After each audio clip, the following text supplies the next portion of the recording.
అనగనగా ఒక రాజ్యం ఉండేది. ఆ రాజ్యాన్ని పాలించే మహారాజుకు సరైన సలహాలివ్వడానికి ఒక మంచి మంత్రిని నియమించుకోవాలని అనుకుంటాడు.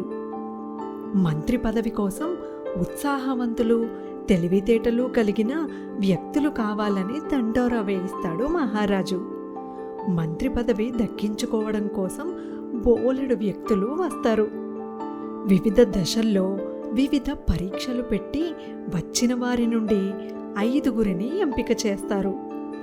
ఈ 5గురి నుండి అంతిమంగా ఒకరిని మంత్రిగా ఎంపిక చేయాలని అనుకుంటాడు మహారాజు.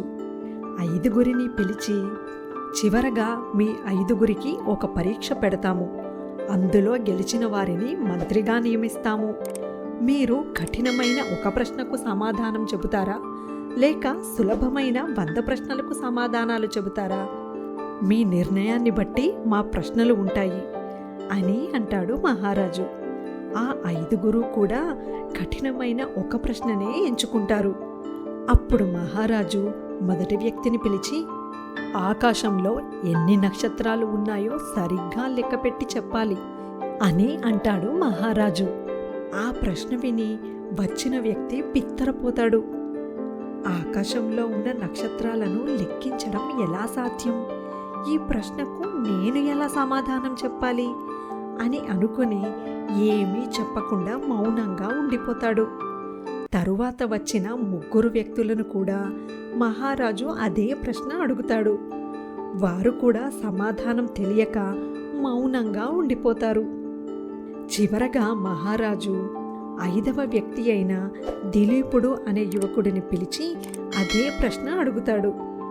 అప్పుడు దిలీపుడు, ఇప్పుడే వస్తాను మహారాజా అని బయటకు వెళ్ళి ఒక బస్తాతో తిరిగి వస్తాడు.